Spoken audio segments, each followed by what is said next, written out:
Last question is to that 20-year-old that's out there watching us or listening to us right now from any place around the world.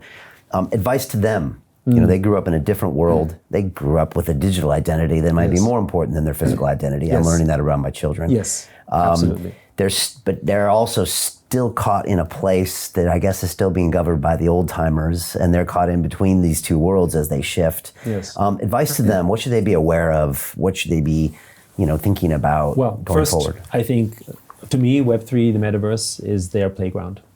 It's their natural advantage.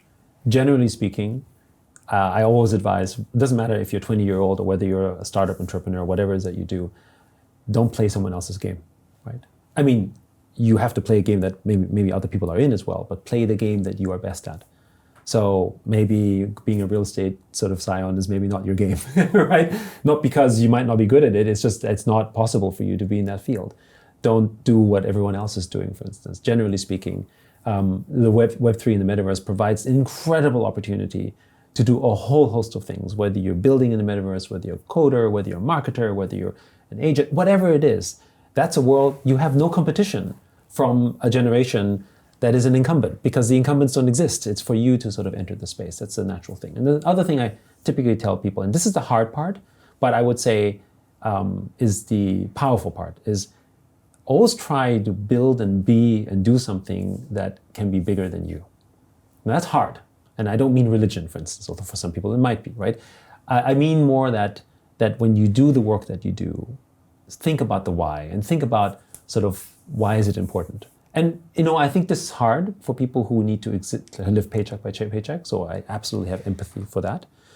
But when you get to this point where you have the luxury and the ability to think about the greater things that you could do, the choices you make because of it, I think you will live, certainly if that's been true for me, a more fulfilling life. Because it's about basically the outcomes that you achieve, and the way that you can then measure your success against that is a different kind of satisfaction than simply based on how much money I just made. And you will always be a person who makes more money than you, right? There will always be a person who has, at least in some measure, more success than you. So it's really about basically how you measure it against yourself and the goals that you want to see for yourself. That also breeds, by the way, I think, a more collaborative spirit. If you are measuring in a competitive manner, then you must win against someone else.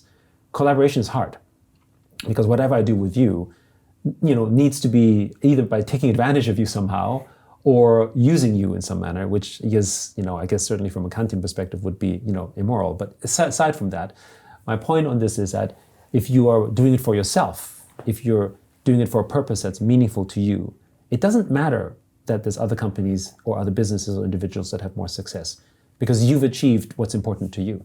Many of our portfolio companies are far more successful than us, right? If you look at OpenSea, their market cap in the last raise, secondary markets might be different, but it was a $13 billion company, incredibly successful. We share in the success for being an investor. We help them grow in the early days, right? I'm really happy for that. They help build the ecosystem and we all benefit. Certainly from a market standpoint, they're bigger than us, right? And that's great. And I have no feelings of, actually we're an investor, should we be bigger? No, that's not how we operate. Because that's not our mission, right? I think if you can find that, then I think you can live life actually in a very fulfilling and collaborative manner. What fascinates me yet is that when I get to the end of some of my greatest episodes of London Real, I get people, oftentimes in their 50s, saying that things like we are all one, that we need to contribute, that we need to be of service. That's the ultimate lesson in life.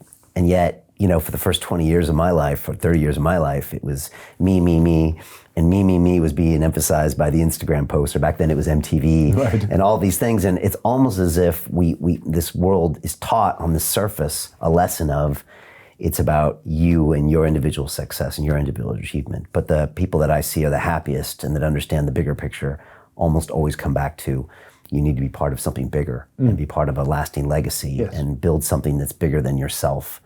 And it's strange that lesson is, it's hard to find out there sometimes. Well, I think for people, particularly when you think of culture, we do stress individuality a lot, which is powerful and strong, but we haven't really stressed community as much, right? When you even think about the classic education system, you rank them based on their grades, right? You start at school already being very competitive in some way. When you try to go into college, it's a competitive aspect around that. Maybe not even fair, right? Because of the whole sort of connections you may have or whatever it is. But still, the point being that there is a competitive aspect around much of your life that sort of begins, especially in your formative years, to erode perhaps what you might be most satisfied with. And that's why if you can try to discover it early, then I think things will, to me, I think some of the greatest builders in the world as well are the ones who are building for something greater. We may disagree with what Elon Musk is thinking about the world, but I think it's fair to say that he's not doing this for money, right? He's doing it for something greater in his belief, whether we agree or not. And I think we all have that capacity to do that. We just have to find it. And find a way to foster that. Correct. In future generations. Yes. And probably Web3 is a great way of doing that. I think Web3 is a fantastic way of doing this, yes. Any final thoughts from you just about the space in general and the future and just anything? I may have said this the last time, but again, I'm really excited about what this means for the younger generation. We've ourselves already started doing this, for instance, going into blockchain with education, empowering teachers, for instance, to make value like artists do with, like, for instance, TinyTap. We're very excited about onboarding this next generation properly into the metaverse, because we really believe that one of the biggest problems, one of the biggest equity issues we have in the world is that we don't have enough financial knowledge broadly, right? We think that a bank account is equivalent to being financially included. It just gives you access, but you know nothing about it. What is the typical experience that most young people, especially in America, have with the true world of finance? It's student debt, as an example, right? And we won't go into the debate about what happened with the debt forgiveness and everything around that. But it is all very much related to the fact that people who got into this didn't understand it. The fact that credit card companies can still get away with 18% or 25% interest rates, I mean, that is ridiculous, but somehow they still manage to do that, is effectively comes from ignorance, right? Now, if we can teach our children algebra at a young age, we can certainly teach them economics and interest rates and what it all means. And so I think, not just through Web3, but generally the education system, but yes, with Web3, with blockchain gaming, when you deal with real value, you learn this in a safe way, in a controlled way, because again, NFTs and digital assets don't have to be worth, tens of thousands of dollars, right? It's like trading cards back in the day. It could be worth $10, $5, $100, but you still learn something about value in financial systems. By the time you go to college, for instance, if you need to go to college, you'll be in a position where you might have a portfolio, or you certainly know how to manage your money differently. More importantly, we'll have a world that is much more financially inclusive, right? This definition of a sophisticated investor will have to change when most of our younger generations understand money and understand financial systems. That means we don't have to exclude them, right? We understand why they get excluded from these, because we need to protect them.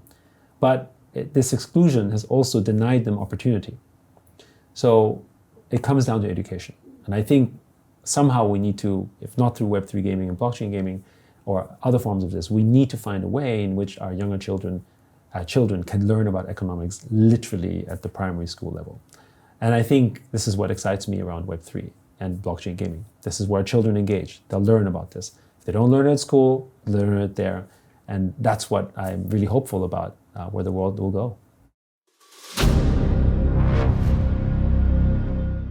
I'm looking for partners, collaborators, colleagues who want to join forces with me around the globe and create real value, generational wealth, and financial freedom for everyone else around the world.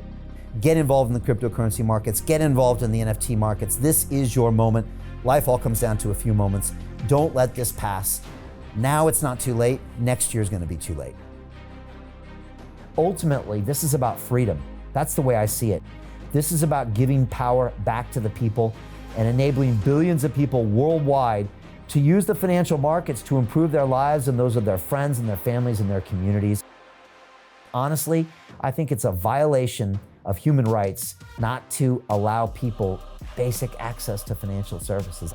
Because right now people are being kept in the dark, they're being robbed of education, and it's a travesty. And so I'm looking for people that want to join me and be a part of this solution. And that all happens inside the DeFi Academy. The gains my students are making are absolutely amazing. Double, triple digit gains in the first month alone. That's amazing. This will change your life. Now is the time to get involved. I'm gonna tell you exactly how my students in my academy made money in the last 30 days. I'm talking about real trading results. And let me just whet your appetite a little bit. Let me hit you with some numbers. I'm talking Brendan from New Zealand is up 68.77% on the month. Steve from Europe up 83%. Albert in Singapore up 169.9% on one single trade. I got Susan up 153% on her call options alone, also rocking 139% returns and 442% returns as well on individual trades. These are people that are changing their financial future in the last 30 days, but it's based on trading discipline. I've graduated over 500 students from inside my academy from over 54 countries around the world. It's amazing. When it comes to crypto, DeFi, and blockchain, we love this space. We truly believe it's the future. This is down to our core. It's authentic to what we're doing, and everybody can tell through the camera because you can't make this stuff up. If you're watching me now, wherever you are, I implore you, take 60 seconds right now and join my academy. Apply today. Now you've got a chance. Life all comes down to a few moments. What are you gonna do? What's the choice that you're going to make?